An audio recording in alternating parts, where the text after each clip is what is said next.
All right, guys, welcome back to the Sooner Sir. Today, I'm going to kind of switch gears a little bit, and we're joined by Brandon Rahbar, beat writer for the Daily Thunder, also a contributor on the franchise Oklahoma. So just thanks so much, Brandon, for joining us today, man. Absolutely. Thanks for having me, guys. This is Yeah. this is cool. So just kind of tell us first off, before we kind of recap the first half of the season stuff, your thoughts on All-Star Weekend, having some guys there, and just kind of your thoughts on that. Yeah, no, it was great. This was like a coming out party for this young Thunder core. Obviously, Shea Gilgeous-Alexander, his first All-Star appearance, could make the argument he should have made it before this year, but there was no denying him whatsoever this year. I mean, Shea has just been outstanding, but it was cool to see, obviously Shea make it, but then you had Josh Giddey and Jalen Williams in the Rising Stars game. So the Thunder had three guys, a 24-year-old, a 21-year-old, and a 20-year-old representing the team at All-Star Weekend. And, it was cool too because, it kind of turned into a little OKC love fest for a good 10, 15 minutes there during that Rising Stars game when Josh Giddey was mic'd up. And, it's becoming apparent. I think that all of us, here in Oklahoma realized how special this team can be in the future and what they're building towards. But I felt like it was the first time, on a national stage. There was that game against LeBron and the Lakers where he broke the all-time scoring record. That was a national stage. And then they had the national game earlier in the season as well. But I felt like getting to see SGA, Giddey, and J-Dub perform like they did over a weekend where eyes are all over the NBA. I just felt like it was a really cool coming out party for this young OKC core. Yeah, staying on the topic of the All-Star Weekend, if you were able to make changes to that whole weekend, what changes would you make? Yeah, there's been a lot of talk about the one-on-one thing, and I agree it would be fun. I know Celtics fans love seeing the Jaylen Brown versus Jason Tatum, like one-on-one. As a Thunder fan, I think a lot of people were disappointed because Shea only played 10 minutes in the game, and 3 of those minutes were like the designated Tatum versus Jaylen Brown section. But I do think that would be a lot of fun to see a one-on-one tournament. I would like to see some sort of change as far as the All-Star game itself goes to see, them try to be a little bit more competitive. There's not much defense played, obviously. And, a lot of that's you want the highlights, you want the scoring. Fans want to see that. And nobody wants to get hurt during an all-star game. So I get that. But there's got to be a balance between, not playing any defense and then going, full out as well. There's got to be some sort of balance. I think that it'd be also kind of nice to get the stars to be in the dunk contest. Like, back in the day, Michael Jordan, Dominique Wilkins, like Vince Carter, like the superstars were in the dunk contest. And as fun as it is to see like kind of young up and comers, and obviously Mac McClung was amazing. It'd be fun to see the stars back in the dunk contest as well. Yeah, Brandon, for sure. Thank you for the info. But I mean, talking about All-Star Weekend, I mean, I know this is kind of a question for you, I guess I want to say, but Isaiah Joe, second in the league in 3-point percentage and isn't even considered for the 3-point contest. So do you have any opinions on that? Yeah, I mean, I obviously think that Isaiah Joe, would have killed it in the 3-point contest. Not only is he an elite 3-point shooter, but he's got such a quick trigger as well, which is perfect for the 3-point contest when you look at, speed of release and then accuracy. And he said that he would do it. He wanted to do it. I get why they put Julius Randle in at the last second because, he was already going to be there and, he's a Knick and, they got a lot of fans. I get it. But I got to say, like, there were a lot of guys that should have made it for Julius Randle, for instance, and Isaiah Joe, certainly one of them. He was number one in 3-point percentage for a while, and now he's number 2. And not only that, but like when you look at like per 100 possessions, like how many threes he's making like per minute is like off the charts. He's been incredible. Absolutely should have at least been invited, I think. Yeah, talking about Isaiah Joe, I've seen some debate on Twitter whether maybe Isaiah Joe is the best free agent signing in Thunder history. Where do you stand on that whole debate? Yeah, if you don't count, Paul George resigning, obviously, and if you don't count, like Carmelo Anthony, for instance, he was a trade, but he said that he wanted to go to OKC. So in a way, he was sort of a free agent because he made the decision to come to OKC. There's Nerlens Noel. At the time, Patrick Patterson was considered, a big time get. But, he didn't, perform that way in OKC, but he was a good player before that. But when you look at like on-court performance, and then you look at like the contract that he was given and the fact that it was multi-years, I think that right now Isaiah Joe is the best free agent signing that the Thunder. He's been here's the deal about Isaiah Joe. He's only 23. I mean, like he is young enough to be a part of this core moving forward. This isn't like they got some 30-year-old shooter and it's like, oh, this is fun for now, but when the Thunder are competing, he's not going to be around.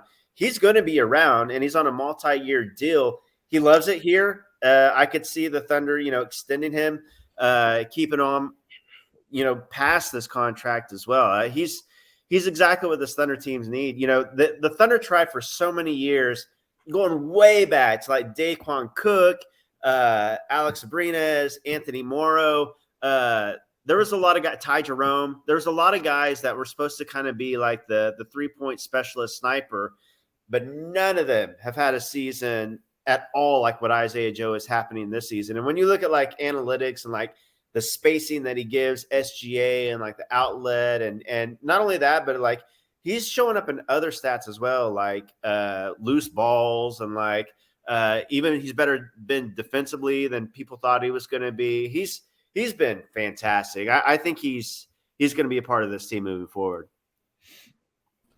Yeah, seeing the All-Star Game being in a smaller market like Utah, do you ever expect to see one in Oklahoma City? Yeah, a big part of that is like hotels. Like you got to have enough hotels like downtown and close to the arena. I know that's like been said in the past, but like you said, if Salt Lake City, Utah could get it, Indianapolis is going to get it next season. Obviously, Indianapolis is a bigger city, but it's not like it's Miami or LA or New York. But the fact that Salt Lake City was able to pull it off, and look, Oklahoma City is growing all the time. The city is growing. You look at like maps for and like all the future plans and things like that. Like the plan is for OKC to keep building and growing and expanding. The Thunder obviously have been a big part of that, as far as like the economy and jobs and looking at the city, from an international perspective.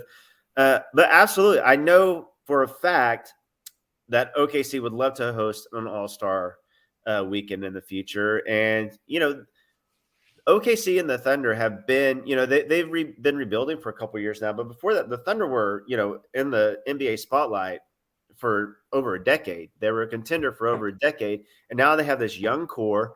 They have a young all-star. They've got guys like Giddey, J-Dub, Chet Holmgren. So eyes are going to be on the Thunder again moving forward, which helps. So I think the fact that the city is growing, that they would love to be an all-star host, and the fact that the team itself is going to be in the spotlight again very soon, I think absolutely, in the future, the OKC would love to host. Yeah, I'd love to see Oklahoma City get an all-star game. But talking about kind of the first half of the season, obviously, I'm sure a lot of Thunder fans, actually all Thunder fans, have to be happy with 28 and 29 through those first 57 games. So I'm just curious, in that first half of the season, kind of what impressed you or stood out to you the most? Yeah, there's so many things. I'll touch on a couple of smaller things and then get to the big one. I think that, well, this isn't a small thing, honestly. It's a huge thing moving forward. Just the fact that the overall team is shooting better, playing good defense. Like if you look at the offensive rating compared to last year, you look at the defensive rating compared to last year, you look at the record last year to this year, the growth is enormous. And the wildest thing about it is the only new additions since Chet Holmgren's been hurt all season, the only new additions have been Jalen Williams, a rookie, and then Isaiah Joe, a free agent signing. And then the other Jalen Williams has been playing lately. But for the most part, this is the same team as last year. They've just gotten better. And it's been much, much better. I think that the fact that they've been so competitive, even when they've lost. There's been so many losses that have been, like gone down to the wire. They've been close losses. You look at the point differential, it's in the positive. So just the overall growth and development. I think the other thing is just the young core, how bright the future looks. We talked about Giddey and J-Dub, Chet Holmgren. But just all these guys, like you've seen growth from Poku before he got hurt. I mean, that was a huge, just the development of the team and then buying in. But the biggest thing, if you want to be a contender, if you want to be a future playoff team, you have to have a superstar. And Shai Gilgeous-Alexander going from, he looked like a star in the making to like a top 10 player, absolute superstar. It's the biggest thing for the Thunder moving forward. Like they have a guy they know that they can build around and be a contender now. Like he's a top 5 scorer and he's doing it efficiently. He's making his team better. Once you start adding, more talent around him and these young guys get better and better, I think that SGA's growth from promising possible star to slam dunk superstar this season has been by far the biggest thing for OKC this year. Yeah, Brandon. So as you said, some things that have impressed you this first half of the year is really the young players, like the 2 Jalen Williams, Isaiah Joe, Lindy Waters, even when he's played, he's contributed. Yeah. So maybe what is some like things you've seen that has maybe contributed to these young guys being so successful? It's so funny because nobody likes to say that things like chemistry, character, high IQ, those are like things that you can't put down on a stat sheet. They're not in the box score. They just seem like these kind of like, oh yeah, I mean, you want those things, but do that. I think that it truly has made a difference. This team is close. Like they are close off the court. And I think that chemistry spills to on the court. Also, they're a highly competitive team. Like they're young. They're the youngest team in the NBA, but they want to win and they play hard. Like you look at the effort from guys like Lou Dort, Kenrich Williams, Jalen Williams, Jay Will. Like these are high effort guys. And you look at things like taking charges. I mean, like this, it's not like a sexy thing, but it makes a difference in a lot, 3, 4, 5 possessions a game when you got these guys like sacrificing their body. They're diving for loose balls. They're willing to take a charge. It's just a collective high effort, high IQ, high chemistry. Yeah, those things don't show up when you're drafting a prospect, but it's something that Sam Presti 100% believes in, and I think it's made a big difference in this team and how well they've been playing. Yeah, since we have so many picks, what would you like to see us do with him? You think we should trade for a superstar or just use him in the draft? That's a great question. And that's kind of the big question moving forward. Everybody is wondering. Here's the way I look at it. Like, okay, so the team now knows that they have a superstar in SGA. They know that they have 2 guys in Giddey and J-Dub who at the very least are going to be like high-level contributors, maybe even more than that. Their ceiling, their upside, we don't know. But we know at the very least they're going to contribute to winning basketball. We know that Chet Holmgren, if he's even 75% of what every NBA analyst thinks he's going to be, is going to be a big-time player, and he's exactly what the Thunder need. Like, they've been doing all this season without a true center, without a 7-footer, and they're adding a guy that's 7'1". He's an elite rim protector and can shoot from outside. I'm saying all that to say they've got pieces. They've got the building blocks. Kenrich Williams, we know that he's a high-level role player. Isaiah Joe, we know that he can be a part of the rotation and be a positive player. All of a sudden, you start looking at the roster, like they've already got like 7, 8 dudes that you can put in a rotation and like feel good about in the playoffs, and they're going to get better because they're all so young. So, and then you got guys like Ousmane Dieng, who we don't know about yet, but the Thunder love him. And he's got high upside. Poku, who showed some promise before he got hurt. All that said, to answer the question finally, sorry, it took me a while to get there. If I was the Thunder this upcoming season, next season, I would just see what they have with adding Chet Holmgren to the mix and seeing the young guys develop even more. And, they're going to add another high pick this year. We don't know what that'll be yet, but it should be at least a solid young player. See what they have. They're going to have $30 million in cap space. They've got all these future picks. If it's me, I do use those picks to go out and get a guy. Yeah, I would go out and get a star to play alongside. I just don't know when it's going to be. I don't know if I would. I wouldn't necessarily do it this summer because I want to see Chet play with these guys first. Maybe next deadline, though. Like if the Thunder are like a playoff team next season and it's the deadline, you're like, hey, there's a disgruntled star. You can go out and get him for like 4 first-round picks. The Thunder can give up 4 first-round picks and still be stacked with first-round picks. It's nuts. And that's why they did this. They did this so they could use them. They have all these options. Sure, they can use them. They can trade up in a draft by using them, or they can go out and get a star. They also have $30 million in cap space, so they don't have to worry about matching salaries and contracts if they were to do it like at next deadline, let's say. So they've got so many options. So if it was me coming next deadline, if this team is a playoff team and there's a guy out there that you can get and add to the team that makes sense, I would do that. Yeah, I've seen a lot of mock drafts right now that kind of have the Thunder taking another kind of point guard in Anthony Black. There's been other players in that too, but could you see the Thunder trying to add like another guard who could be really good, or maybe focus on developing a guy like Trey Mann, or maybe even use next year's pick if it's in the lottery on a big or a wing? Yeah, I think like fit-wise, it makes most sense to get another big. Like if you're adding Chet Holmgren, the one thing that you look at the roster and be like, okay, this would be what we want would be like a power forward who can play really good defense and, switch on to 3s and 4s and maybe even small ball 5s. Like there's like Jarris Walker is kind of like the perfect guy for that. Also can shoot from outside, hopefully. That said, I think they still just want best overall talent because the other thing that this Thunder team is doing, which is really cool, and a lot of teams want to do it, but they haven't done it.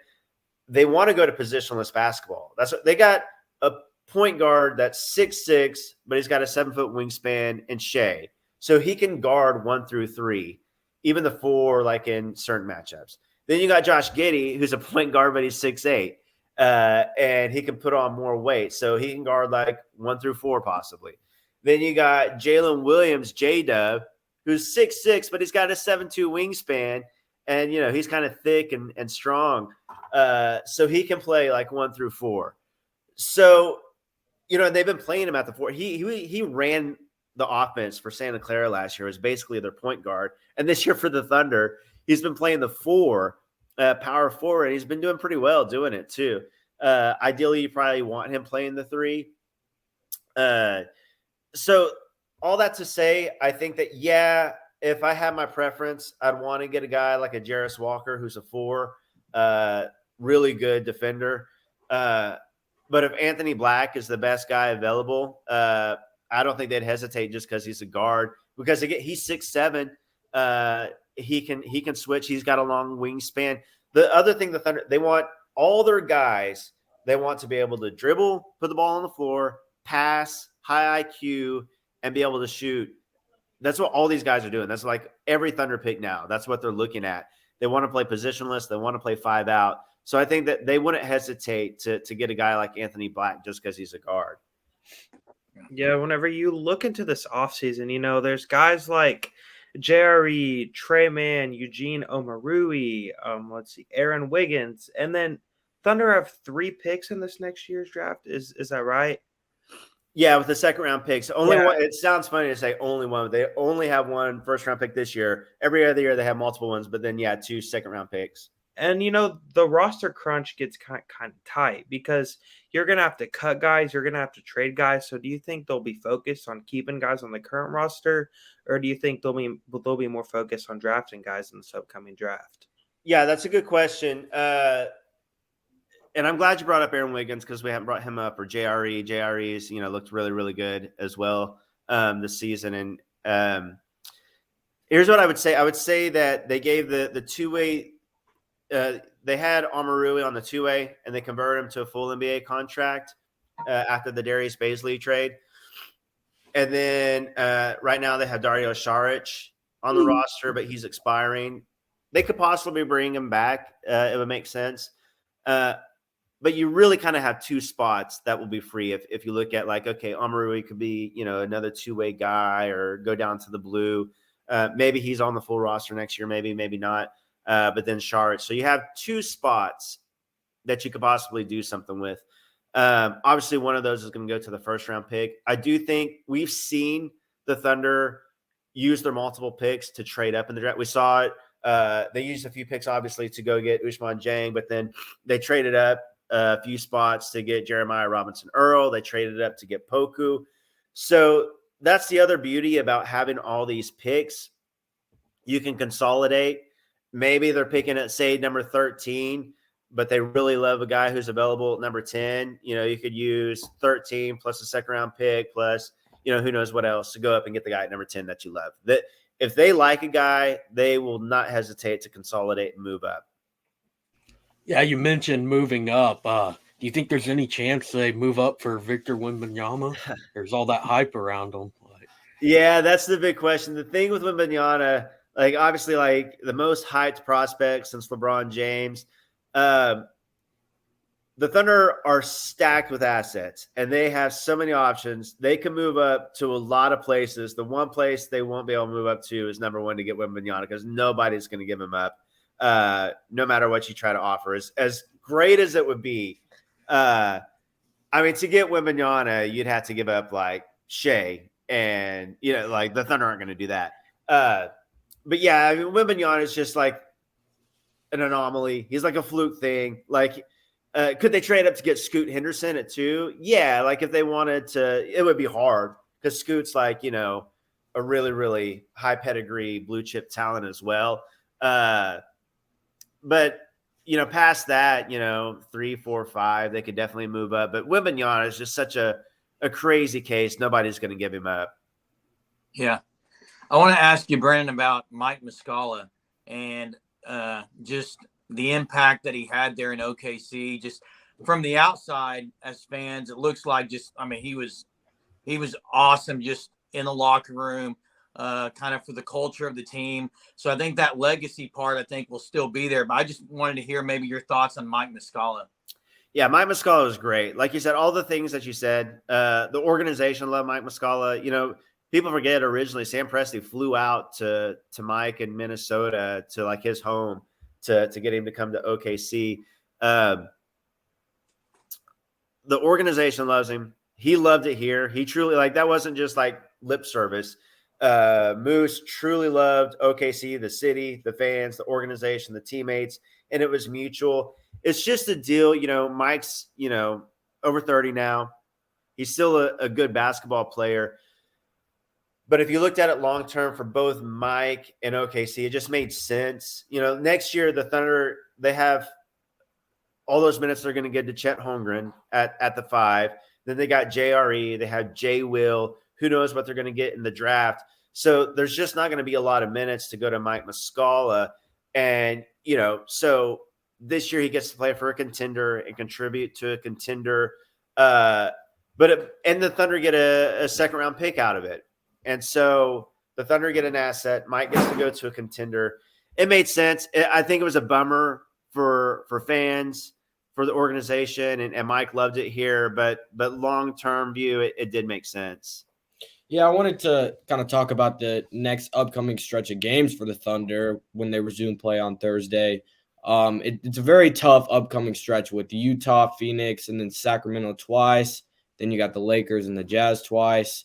So do you think this will kind of make or break the Thunder's chances at maybe getting into the play-in this year? Yeah, that's a good question. Absolutely, I think it does. None of those teams are going to be easy. This is going to be a brutal stretch. And coming right out of the gate, it's on the road at Utah and then a back-to-back against the Suns on ESPN. Probably, I'm assuming KD is going to be back, which is why it's going to be on ESPN. It's going to be rough. Yeah, look, the Thunder are the number 10 spot. They've obviously exceeded all expectations going into the season already. And they're going to fight for the play-in. I think that they're a play-in worthy team. But you also have below them, the Trailblazers are still going to try for the playoffs. Obviously, the Lakers are trying for the playoffs. We don't know what the Jazz are going to do. You know, they sold a couple dudes at the trade deadline, but, you know, they're kind of like wavering. Those Jazz games are really the only games in this upcoming stretch where you're like, okay, the Thunder will probably be favored. Other than that, but look, the Thunder won a lot of games that people didn't think that they were going to win. I think that they'll probably surprise a couple of these teams. You cannot take it easy against the Thunder. You can't rest players against the Thunder. Like if some of these teams like, we'll rest, you know, LeBron. You can't rest LeBron against this Thunder team or you're going to lose. You can't rest, you know, if you're the Suns, you're not going to rest Booker or KD. Obviously, KD coming back. You just can't rest these guys.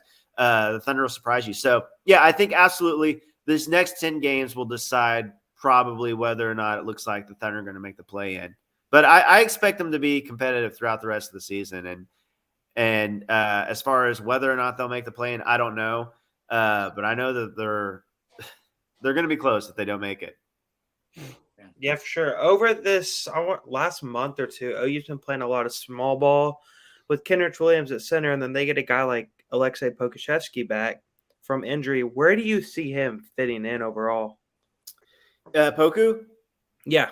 Yeah, it's a good question. I'm curious when he comes back and you know, before he got hurt, you know, I know that Poku was kind of like a punchline his first couple of seasons, but he legitimately was playing really well before he got hurt. He was like over 37% from three, blocking a lot of shots.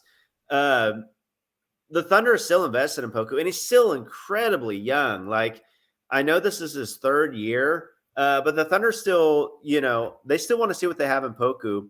And he's the only player on the team now who's a true 7-footer with, you know, Chet Holmgren hurt. Mascala's gone. You know, JRE is kind of like a small ball 5. So is J Will. So if Poku does come back this season, he's going to have a role. Now, will it be as like the starting 5? I don't know. Possibly. He started at the 5 some, but he'll definitely at least get some playing time and have a role going forward. Yeah, real quick, got a couple more questions, but just kind of wanted to ask you about Coach Daigneault. I mean, it seems like the players love him. He's been a great coach.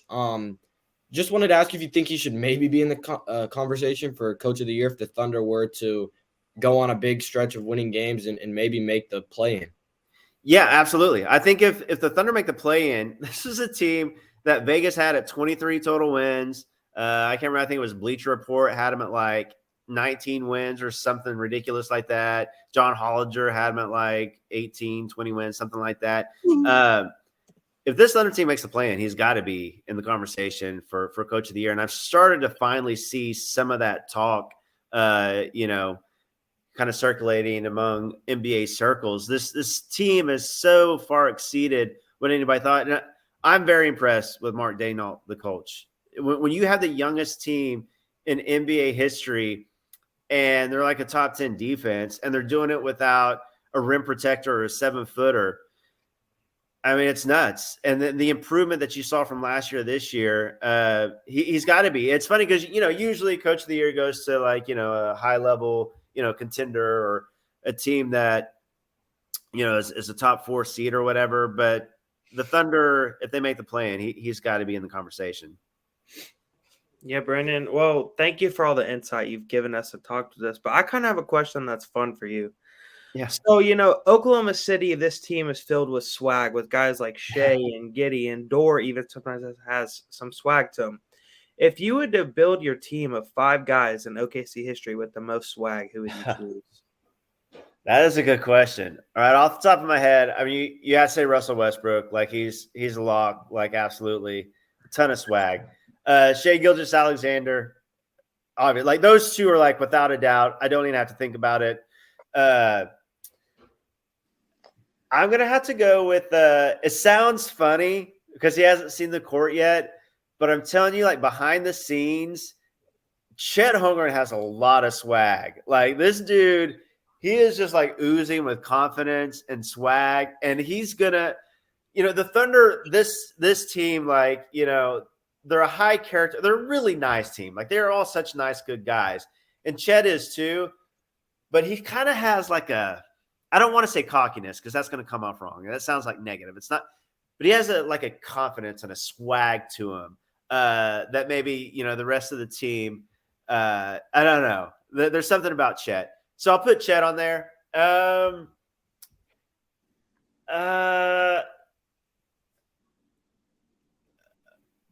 It's so hard to think. Chris Paul actually had a lot of swag. Like his was it was like dad swag. If you can call it that. So maybe I put him on there. And then my last one, I would go with Steven Adams. Just because he was like the opposite of swag, and that's what made him so cool. Like it's like there's also just something about Steven Adams. I'll put him on there. That's my 5. That's awesome. I'm upset Nick Collison didn't make it, but I'm just kidding. Yeah. Hey, but Brandon, man, I know you're under the weather, but man, you were spot on with insight like you always are. Had your A game. We really appreciate you joining us and under the weather like this and just giving us 30 minutes here, your time. So we appreciate it. Absolutely. Hey, you guys are doing it. This was a great, all the questions were great. Well done to you guys. And thanks for having me. All right. Take care, man. Thank you. All right. You too. Thank Good you. night, guys.